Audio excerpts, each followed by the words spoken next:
მე ვარ ნატალია გუთათელაძე, 24 წლის, პროფესიით მომღერალი. ბოლო დროს ვუყურე და გირჩევთ რომ უყუროთ, არ მქონდა ნანახი და თან რადგან არ ვცხოვრობ საქართველოში, ალბათ ამიტომ კიდევ უფრო ემოციური იყო ჩემთვის ეს ფილმი. ვუყურე მანდარინებს და ძალიან ემოციური იყო ჩემთვის. მთელი დღე ცრემლნარევი დავდიოდი, ცოტა სევდიანი, თან ამაყი, მოკლედ ძალიან ბევრი რაღაც პატრიოტული და ამავე დროს კეთილშობილური რაღაც ემოციები შეიძლება ამ ფილმმა გამოიწვიოს თქვენში და ამიტომ თუ არ გაქვთ ნანახი, გირჩევთ რომ აუცილებლად ნახოთ.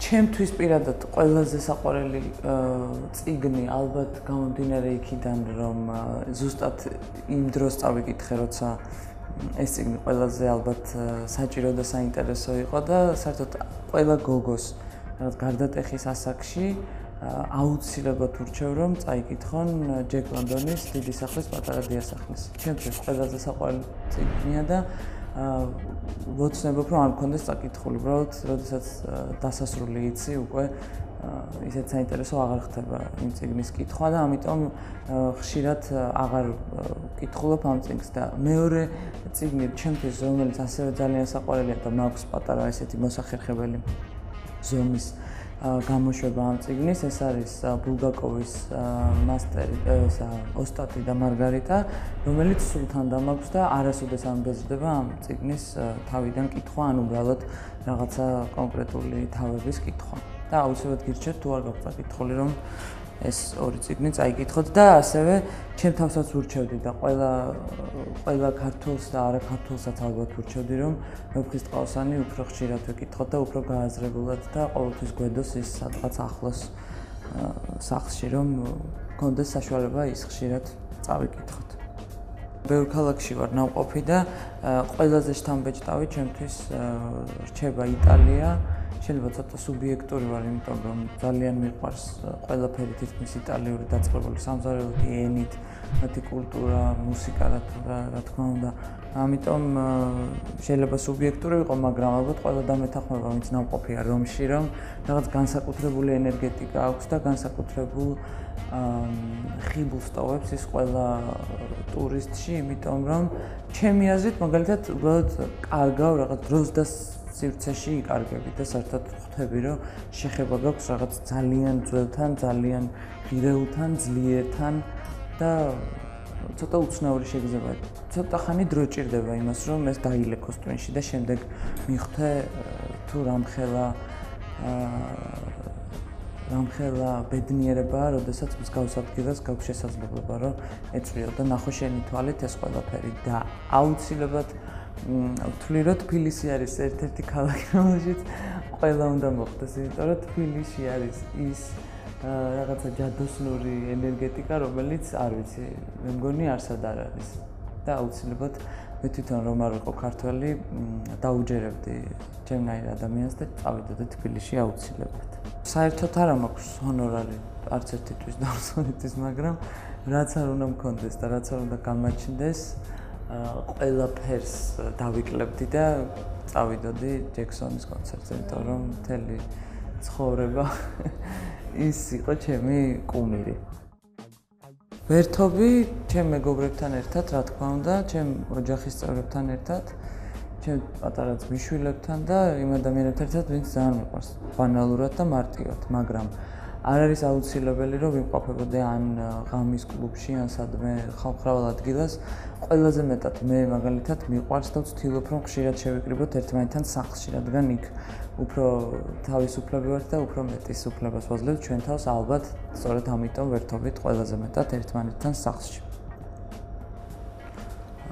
აქ ჩამოსულ ტურისტს ურჩევდი. გარდა იმისა, რომ რა თქმა უნდა, როგორც ყველა წავიყვანდი თუ ურჩევდი რომ წასულიყო თბილისში, სოლოლაკში, პლეხანოვზე და ასე შემდეგ. ეროვნულ მუზეუმში რა თქმა უნდა, აუცილებლად წავიყვანდი მზია და ზეზოს სანახავად და მოუყვებოდი თუ რამხელა მნიშვნელობის არის ეს აღმოჩენა ჩვენი ქვეყნისთვის. აუცილებლად ურჩევდი რომ წასულიყო სვანეთში რადგან მე თვითონ ჩემზე სვანეთმა რაღაცნაირი გარდამტეხი გავლენა იქონია საერთოდ აზროვნებაში და საქართველოსადმი და ქართველებისადმი დამოკიდებულებაში და ასევე წავიყვანდი ჩემთან სახლში. ერთ-ერთ იმ შეკრებაზე, სადაც ჩემი ნათესავები, ჩვენი ახლობლები და ძალიან საინტერესო ადამიანები იკრიბებიან ხოლმე, სადაც თუ ხმამაღალ ნათქვამში არ ჩავამართმევთ, იმართება ის ტრადიციული სუფრის კულტურა, რომელიც აუცილებლად ყველა არაქართველმა უნდა ნახოს და ეზიაროს, იმიტომ რომ ამაში მართლაც არის რაღაც მნიშვნელოვანი. და ამიტომ წავიყვანდი ჩემთან სახლში. და ასევე რამდენიმე ადამიანთან კიდე სახლში მივყვანდი, იმიტომ რომ სწორედ იქ ხდება ის ქართული რაღაცა ნამდვილი, რაც მე მგონი ჯერჯერობით შემორჩენილია და ამიტომ სახლის და საერთოდ სტუმართ მოყვარეობის ეს კულტურა ძალიან მნიშვნელოვანია ყველა უცხოელისთვის და ალბათ უნდა ნახონ.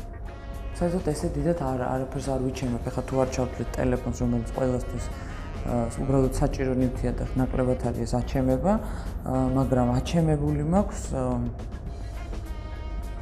ვიყიდე, ალბათ ამ მაგიდის ხელა ტელეფონის დამტენი, რომლის გარეშეც უბრალოდ ყველაფერი შეიძლება დამრჩეს და ამავიწყოს, მაგრამ იმის დატენვა, იმის მოვლა და იმის ჩანთაშარება არასოდეს არ მომიწყდება და ალბათ ეს არის აჩემებული ნივთი. იმდენად აჩემებული მაქვს, რომ ცოტა მაწუხებს ამ ბოლო დროს.